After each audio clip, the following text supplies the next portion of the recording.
I remember as a kid, my parents would go to these auctions, and they'd take me with them to these farm auctions. And I just remember being totally bored at these, just waiting. This sort of thing. They're selling all these farm tools, and then they're going through all the household goods, and you can buy this box of pots, and people bidding. And now, to be honest, I don't remember my folks buying very much at these auctions. Maybe it would be way more fun if you went home with all these sort of treasures or whatever at the end of the day.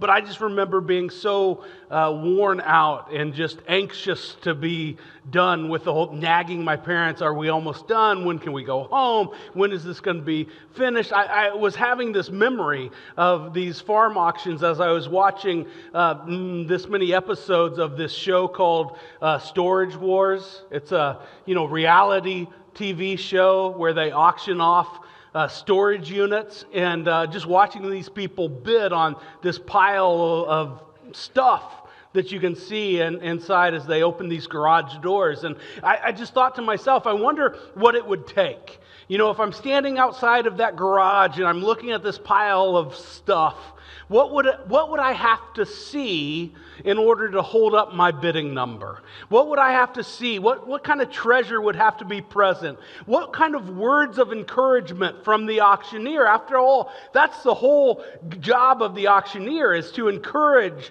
the bidders to hold up that bidding number, to stand out and say, yeah, I want to take a chance on this item. And I just thought, what would it take for me to stand up, to hold up my bidding number, to say, yeah, I want to take a chance? And then I thought about my walk with Jesus. I thought about my relationship with Him, and I wondered, when is it? What is it that prompts me, that encourages me, that motivates me? What does it take for me to stand up for Jesus? Organized chaos is the phrase that comes to mind. I suppose that they wanted the cover of darkness, that they anticipated that this would be helpful in the arrest and even the trial of Jesus. But when you send this mob of folks armed with swords and clubs to round up and to arrest, and then to drag Jesus through the streets back to the high priest's home, I'm not sure the cover of darkness was the veil that they had hoped for. It was organized chaos. Even that choice to bring Jesus to the high priest, they started with Annas, the appointed high priest previously, and Jewish law said, well, that high priest was high priest for life, but the Romans had appointed another high priest, and so they take Jesus first to Annas and then to Caiaphas, and then, by the way, he would go to Pilate and then to Herod and then back to Pilate again. Organized chaos throughout all of these trials. Finally, they arrive at Caiaphas' house, and they bring Jesus in, and they realize this organized chaos had left them without any charges to bring against Jesus. They didn't have an official charge to present, and so they're rounding up and looking for witnesses, somebody to bring a charge, and they can't find, the trouble is, in this organized chaos, they can't find two people to agree on one charge. That's sort of the minimum requirement to bring a charge in the Jewish court of law here. And so finally they find two guys to come in, and one says, Jesus, he threatened to destroy the temple and then rebuild it in 3 days. And another one standing next to him said, yeah, that sounds right. That's what Jesus did. And so finally, in this organized chaos, Caiaphas said, Jesus, don't you have anything to say for yourself? Don't you have any response to these charges? And Jesus simply remained silent. This silence is sort of building, though, and as the silence builds, the frustration and the high priest builds, and finally he said, swear by God, Jesus, are you the Christ, the Son of God? And Jesus broke his silence finally in saying, it is as you have said. But from now on, you'll only see the Son of Man at the right hand of power, at the right hand of the Father, coming on the clouds of heaven. This organized chaos was sort of left behind. This was a step too far in the eyes and in the ears of the high priest. He tore his clothes and shouted, "Blasphemy! Blasphemy! Do we need any more witnesses? Are there any other charges necessary?" Shouting to the court, the Sanhedrin, he said, "What's your verdict?" And they said, "Guilty. He deserves death." And they started to punch and to beat Jesus, spitting in his face, mocking him. "Prophesy. Tell us who is striking you." As that trial was going on, that organized chaos inside of the high priest's home in the courtyard, Peter was hiding, sort of in plain sight, in the shadows. As he entered the courtyard, a servant girl asked him, "Hey, aren't you buddies with Jesus?" And he said, "I don't know. I don't know this Jesus. I don't know who you're talking about." He looks for a fire to warm himself, and another servant asks, "Aren't you one of his followers? Weren't you with Jesus?" And again, with a little more emphasis, Peter said, "I don't know who it is you're talking about." Finally, this crowd kind of gathered around the fire, said, "Look, we recognize, we can hear your Galilean accent. Surely you are one of these folks who was with Jesus from Nazareth." And finally he said, "I swear I don't know him." And in the distance you could hear the rooster crow, just like Jesus had said. Organized chaos. And it's so easy as we think about that story in Matthew chapter 26 to wonder, why isn't somebody? Why doesn't Jesus seem to stand up for himself? Why aren't more of his disciples around? Why isn't Peter, of all people, standing up for Jesus in the courtyard of the high priest? And I just wonder, what are the moments in my life when I, like Peter, have kind of hid in the shadows? When is it that I need to choose? What will motivate me to say, man, I want to stand courageously for Jesus? I think in this story, we find it in Matthew chapter 26, starting in about verse 57. We'll work our way through verse 75 here in Matthew chapter 26. I think this story raises three questions that we need to ask ourselves if we want to stand courageously for Jesus. If you have your Bibles, I'd love for you to open them to Matthew, the 26th chapter. That's the very first gospel in your New Testament. We're towards the end of the Gospel of Matthew, chapter 26, beginning in verse 57. Three questions. Question number one we need to consider is, are you hiding on the sidelines? Verse 57 says, "Then those who had seized Jesus led him to Caiaphas, the high priest, where the scribes and the elders had gathered, and Peter was following him at a distance, as far as the courtyard of the high priest. And going inside, he sat with the guards to see the end." Peter wanted to know what was going on, but he also wanted to keep his distance. So he followed at that distance, kind of hiding in plain sight there. Then those who had seized Jesus, verse 57 begins. This mob of folks who had come to arrest Jesus. We don't know the size of the crowd from the Gospel of Matthew.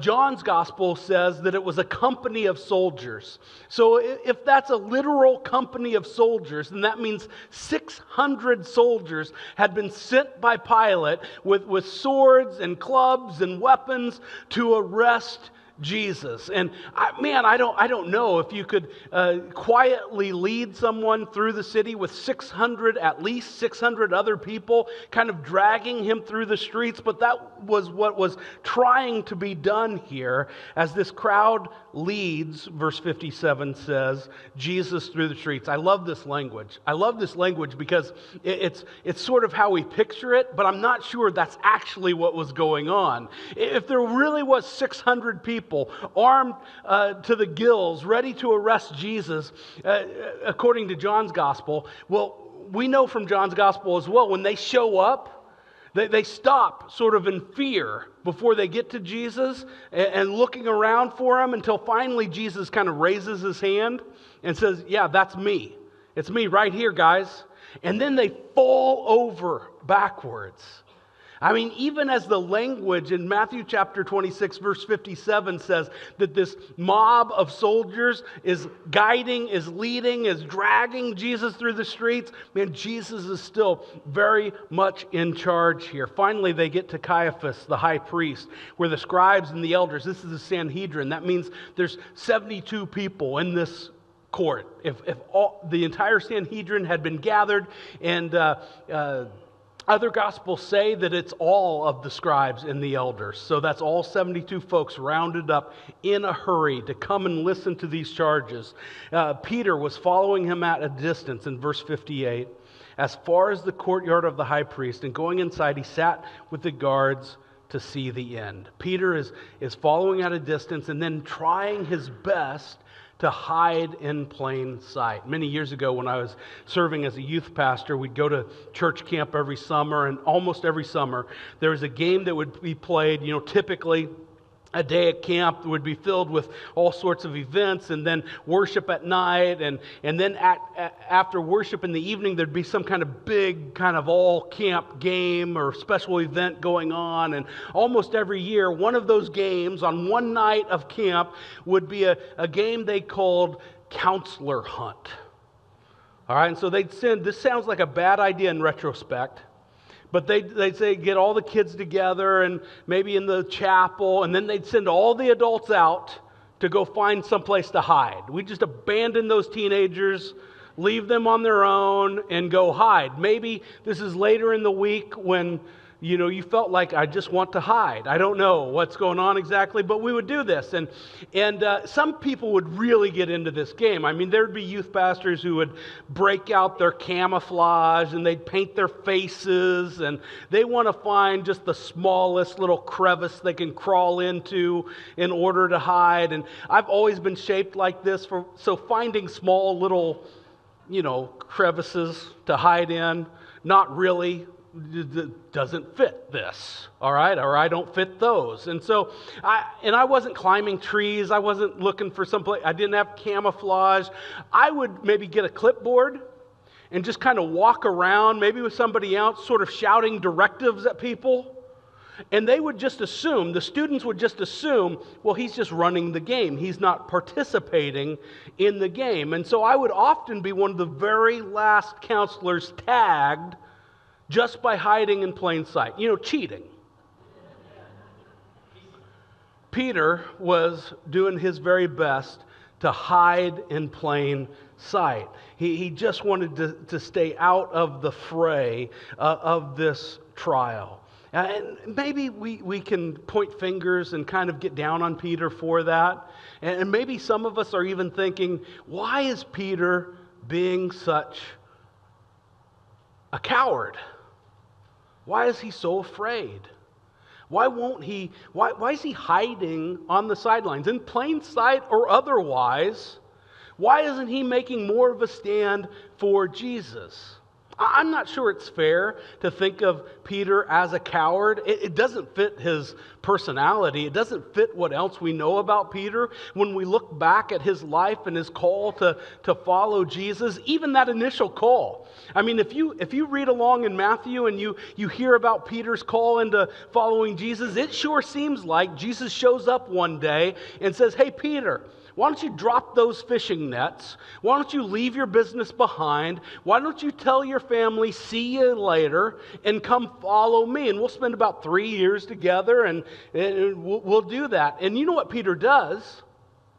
He drops those fishing nets. He leaves his livelihood behind. He tells his family, "I'll see you later." And he starts to follow Jesus. Man, that seems to me like a pretty courageous step for someone to take. That seems to me like a pretty serious act of faith for him to say, "I'm ready to go." Or do you remember the story as Jesus sends his disciples out to cross the Sea of Galilee, and he stays behind to pray for a while, and they're out in the boat, and pretty soon Jesus goes to catch up with his disciples without a boat. He's just walking across the water to catch up with his buddies. And what do the disciples say? Well, they look out and they say, "What in the world? Who is that? Who could that be? And finally, Jesus gets a little closer, and some of them say, that's Jesus walking on water. And it's Peter who says, Jesus, if that's really you, tell me to come out to you. And so Jesus, again, Peter, brash, maybe not thinking this through, because Jesus said, yeah, it's me, come on out, Peter. And you know what Peter does? He steps out of the boat. Now, we know it doesn't end especially well for Peter in that story. I mean, Jesus has to reach down and rescue him after he realizes, I'm walking on water, I probably shouldn't be doing this. But man, he steps out of the boat. That's a pretty courageous step. That's a pretty big act of faith. Or finally, even on this night, if there are 600 soldiers with swords and clubs, Matthew says that there's just this group with swords and clubs who comes to arrest Jesus. And so there's Jesus and a few of his buddies, 11 of his friends with him. There's maybe one sword, maybe two. And these swords, by the way, would have amounted more to like a butcher knife that they used to cut up the Passover lamb. It's not really weapons to go to war with, but that's the sword that Peter draws on 600 soldiers. Maybe it's brash. Maybe it's not well thought out. But it's Peter who courageously draws that weapon and makes a mighty swing. He only catches the guy's ear. I don't think he was aiming at his ear, but that's all that he gets. It's Peter who draws that sword. It's Peter who takes that swing. It's Peter who runs in to this mob of 600 soldiers. Maybe brash, maybe not well thought out, but not an act of cowardice. I'd have to say there's some courage present there. And yet here we find Peter kind of hiding on the sidelines, hanging out, trying to hide in plain sight. And you have to wonder, why is it? I don't think it's a lack of courage. Truly, I think Peter, it's just him not quite being ready. It's him not quite understanding the real battle that he is facing. I mean, he's ready. He's ready to pull a sword. He's ready to rush into this physical confrontation, even if it would surely end in his death. I don't think he's so brash. I don't think he's so out of control that as he draws that sword and he takes a swing at one of 600 soldiers, that he hasn't done quick math and that he doesn't realize this likely will not end well for me. In other words, I think Peter was willing physically to die on that night for Jesus in that moment. And yet when he gets into the middle of this spiritual battle, he's not quite ready for it. Think about the week where he's just come. Even last week, as they have just entered into Jerusalem, they go back to Bethany, and Jesus is anointed by Mary with that perfume. And Peter's among those disciples who's having this conversation. Why are we wasting this physical thing that we have? Why aren't we selling this and gaining more resources from it? Or during the Last Supper, when Jesus washes the disciples' feet, what's Peter's initial reaction to that? Well, you'll never wash my feet. Or in the garden, as Jesus brings three of his closest friends to come pray with him, what happens to Peter, James, and John? Well, they take a nap, not once, but twice, 3 times. They're just not quite fueled up, ready for this spiritual battle. So when we ask ourselves, are we hiding on the sidelines? How do we keep from being in the same spot as Peter? Well, first, I think we have to acknowledge what kind of battle that we are in. That this fight isn't against flesh and blood. That it really is a spiritual battle, and that spiritual battle is absolutely real. Secondly, we kind of have to enlist into, get on the team, be ready for battle. And that means saying yes to Jesus. We're going to go a little further in our story. And the high priest asked Jesus, "Are you the Christ? Are you Messiah? Are you the Son of God?" Now, he doesn't buy Jesus' answer.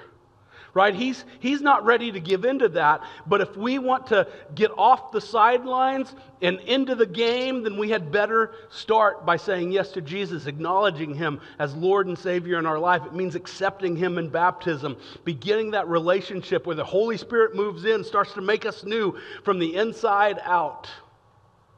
It means putting on the armor of God, realizing that, hey, the weapons we fight with aren't the weapons of this world. When Paul talks about this, the armor of God and what those weapons look like, he lays out all these defensive weapons we ought to have and only lists 2 offensive weapons that we have in our arsenal for the spiritual fight. Those 2 weapons, prayer and God's Word. We need to begin our day talking with Him, begin every decision we make. Just think about some of the big decisions in your life. And as a follower of Jesus, just kind of make a list and weigh them. This is a hard thing to do. It's a hard thing to do because you run down that list and you decide, hey, did I begin to make this choice? Did I step into this conflict? Did I have this conversation? Were those decisions bathed in prayer before I got there? Or did I just kind of, like Peter, run in, maybe well-meaning, but without much thought or preparation?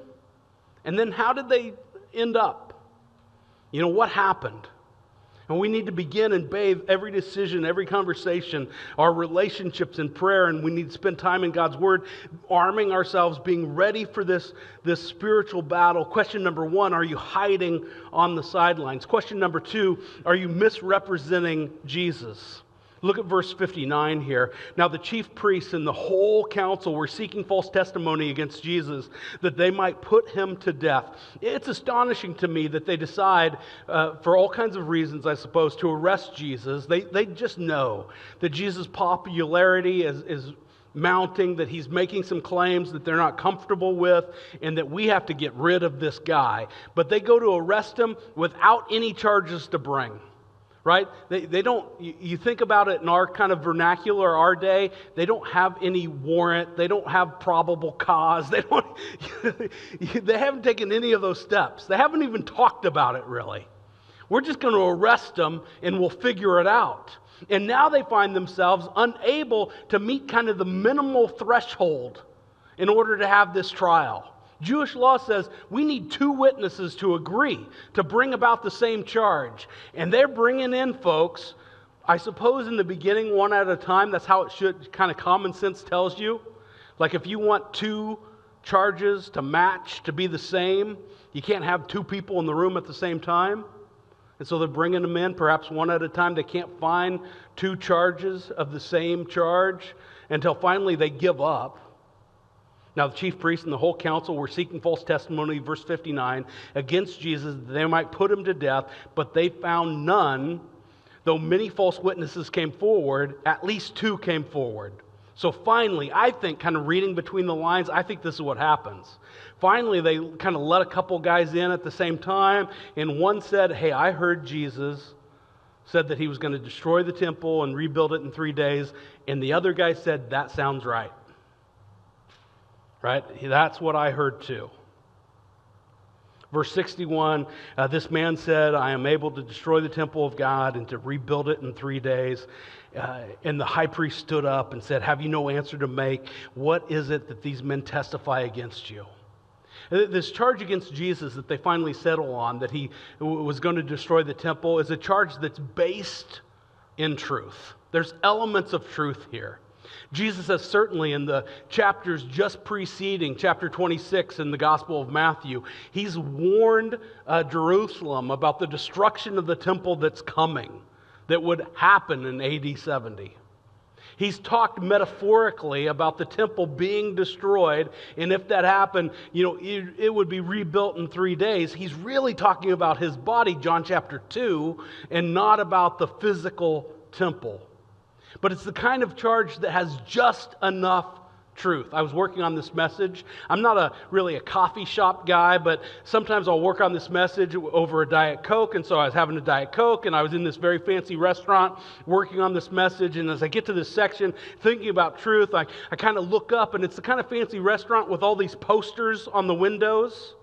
You know, there's posters of all their specials, their deals, and they all have pictures of these wonderful-looking food items.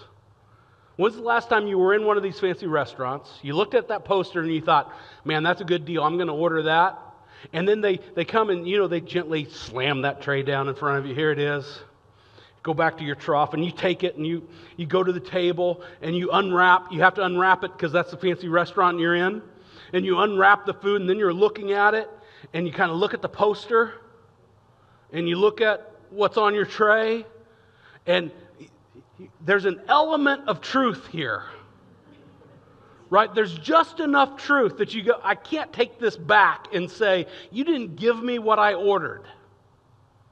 But it doesn't, the food stylists had done their job well in the advertising campaign.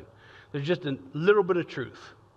That's kind of the charge that gets brought to Jesus, about Jesus. There's just a little bit of truth here. And so they go on with the proceedings.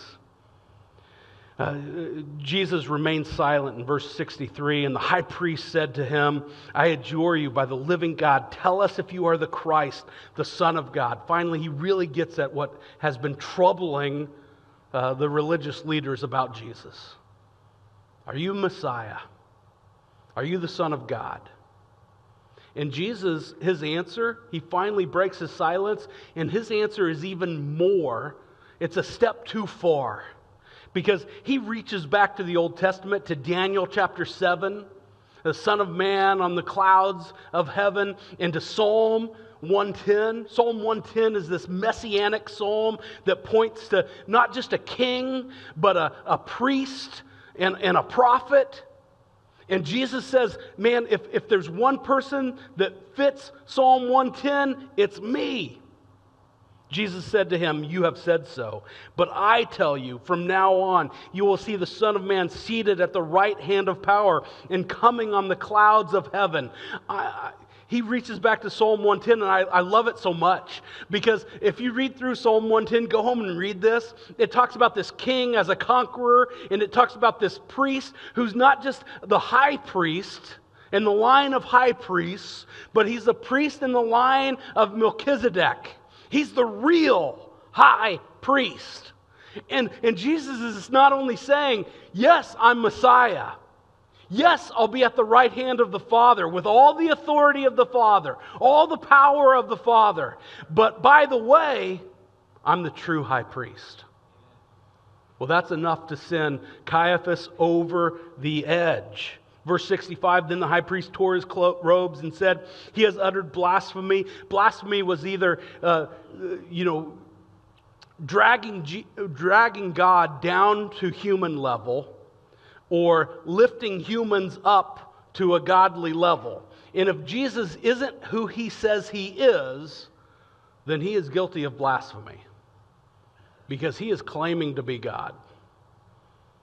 You'll only see me at the right hand of power. You'll only see me coming on the clouds of heaven. Yeah, I'm Messiah. He has uttered blasphemy. What further witnesses do we need? You now have heard his blasphemy. What is your judgment? They answered, he deserved death. Then they spit in his face, struck him, and some slapped him, saying, prophesy to us, you Christ. Who is it that struck you? This story is so sad and terrible, but it makes me smile because it's so ironic. You know, as they are mocking Jesus, spitting on him, punching him, saying, tell us who struck you. I can't help but smile because I really believe he could have done it. Do you remember the story? Jesus is on his way. He's going to heal this young lady. It's an emergency. He gets this 911 call. And so he's heading out to go meet these people. And there's a crowd of folks all around him as he's trying to get through the streets. And the crowd is pressing in all around him. There's a woman in this crowd who has been sick for years and years and years. And she decides, if I can just get close enough to touch the end of his garment, then maybe I'd be healed. And so she weasels her way through the crowd. She navigates her way through all these people pressing in around Jesus. You know, the disciples, I imagine, are serving like bouncers. They're security. As Jesus is walking through, stay back, give him a little room, you know, and they're failing miserably. Because everybody wants to be close to Jesus. And everybody is clamoring, and the crowd is pushing and shoving. Everybody is touching Jesus. And this woman finally gets to the edge of his robe. She's healed. And Jesus stops. And he asks his disciples, who touched me? Now his disciples, I suppose, feel a little guilty. Maybe they're ashamed. Maybe they're like, Jesus is calling us out because we are lousy security guards. But they say, Jesus, I mean, who touched you? Everybody has touched you. And Jesus said, no, this one woman, he knew exactly who it was. Brought the woman up and talked to her. And Jesus, I think as they're punching him and spitting on him and mocking him, he could have said, that was you with your left hand.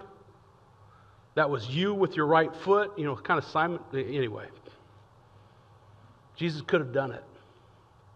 I'm misrepresenting Jesus. This whole time the high priest hears Jesus' response that he's Messiah, that he's at the right hand of God, and he just refuses to acknowledge it, to believe it. He misrepresents who Jesus is. And we are still doing this today.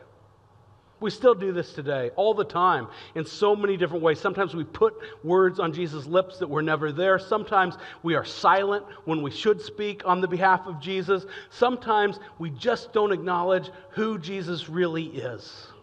So many well-meaning people, folks who will look at kind of the history of Western civilization and acknowledge, man, Christianity has an awful lot to do with that. You know, and maybe we'll debate, or they will, what extent or whatever, and they'll look at Jesus and they'll say, look, Jesus was this, he probably really lived, and he was probably really executed on a cross, but to say that he is Messiah, step too far. To say that he was resurrected, way too far. To say that he's God, well, now we're so far down the road. Can't be true. Can't be true. They'll say, but yeah, I mean, his teachings, man, what a great moral teacher this Jesus was. I so appreciate, some folks will say, the teachings of Jesus. And you know what? I don't believe them. You know what they really mean, I think? I think they really mean what so many of us mean when we say this. I appreciate the teachings of Jesus that I appreciate. Right? I will grab this one and that one, and I'm going to kind of leave behind these that are a little more hard. By the way, folks have been doing this since Jesus showed up. Right? He feeds 5,000 people. They come back the next day, give us another free lunch. Jesus said, let me talk to you for a minute. And he lays it out, and he said, look, you can't follow me unless you eat my flesh and drink my blood. And people are like, I'm out. This got crazy. I just came for the coupon. No way am I following him. We love. I just studied with a buddy of mine, Luke chapter 15, maybe the most famous chapter in all of the Gospels. It has the story of the prodigal son. Scholars have said that the prodigal son is the most well-crafted short story of all time. It's perhaps the most famous short story of all time. It's kind of the foundation of so many different stories throughout history, movies, books, all kinds of things. We love that story of a father welcoming the son home, this forgiveness and this grace. You look at stories like the woman in John chapter 8. You know, these religious leaders are dragging out this woman they caught in the middle of the act of adultery into the street. They said, the law says we ought to stone her, Jesus. What should we do? Jesus kneels down. I think he's writing down all the folks who have committed adultery with her who are in the crowd. It's my personal opinion. And he said, hey, anybody who's without sin, go ahead and throw that first rock. Throw that first stone. The crowd leaves. We love this story. This act of grace and forgiveness. We just forget the end. When he looks at this woman with love and compassion, he says, go and sin no more. Right? We love Matthew chapter 28, the resurrection and the hope that it provides for all of eternity, we just tend to forget, the very end of Matthew chapter 28. Go and make disciples, teaching them to what? Obey. What? Everything that Jesus has taught you. We just misrepresent. We lose the fact that Jesus is not just Savior, but Lord. And we need to ask ourselves, are we misrepresenting Jesus? Question number 3, are you denying Jesus? The scene shifts from one trial inside the high priest's house to a trial outside in the courtyard with Peter. Verse 69, now Peter was sitting outside in the courtyard, and a servant girl came up to him and said, you also were with Jesus the Galilean. But he denied it before them, saying, I do not know what you mean. That is first denial. And when he went out in verse 71 to the entrance, another servant girl saw him, and she said to the bystanders, this man was with Jesus of Nazareth. And he again denied it with an oath. I do not know the man. A little stronger denial. Verse 73, after a little while, the bystanders came up and said to Peter, certainly you are one of them, for your accent betrays you. It was dark. There was just a little campfire, but they knew the Galilean accent. Verse 74, then he began to invoke a curse on himself and to swear, I do not know the man. Kind of the strongest denial of his knowledge of Jesus. And immediately the rooster crowed. And Peter remembered the saying of Jesus, before the rooster crows, you will deny me 3 times. And he went out and he wept bitterly. He remembered what Jesus said. He remembered that Jesus is in control. Here Peter is just refusing, just not able to sort of stand up for Jesus.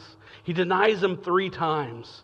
And man, it's easy for us to point fingers once again at Peter, but I have to wonder, think through this third question. Are we denying Jesus today? What's that look like when we do that? I just can't help. Somebody gave me this. It just showed up in my office one day. It's a tiny little Jesus. Right? A little bitty Jesus. It's just on my desk sitting there, and I don't mean any disrespect, but he's awfully cute. And he just kind of sits there, and I started to think that, like Peter, so much of the time, I carry around this little pocket Jesus. And I bring him out. Maybe Sunday mornings. I bring him out. I want to be close to Jesus. Man, maybe that conversation at work when my colleagues are sitting around there having a conversation about somebody else, just a little gossip. My daughter would say, everybody loves a little tea. And I just sit silently. I kind of take my little pocket Jesus and I just put him back in my pocket. I don't want to show him off too much right now. I was in Sam's Club loading some groceries. Somebody came up to me across the parking lot, kind of startled me, and I turned around. They said, hey, do you have any money for gas? I said, no, I don't have any money. I don't have any cash, but if you follow me to the gas station, I'll put a little gas in your car. When somebody asks for help, is our little pocket Jesus in the pocket, out of the pocket? Think about the story of Peter. He gets to the end, my heart breaks for him. It just says he weeps bitterly, right? He remembers the words of Jesus. He knows that he's blown it. And from the rest of the story, there's at least this period of time where Peter is really, really struggling, I think. He seems to kind of go back to fishing maybe. Maybe he's sort of given up on himself. He's not sure if he's worthy of following Jesus. I love John's account of this story because it talks about this little charcoal fire in the courtyard of the high priest that Peter is warming himself over as he denies Jesus 3 times. And then when Peter has gone back to fishing and Jesus shows up post-resurrection and he says, Peter, come on up here. He's prepared that little barbecue with some fish on the beach. And he talks to Peter and he asks him 3 times, do you love me? And each time Peter says, of course I love you. And Peter says, then feed my sheep. Get back on mission with me.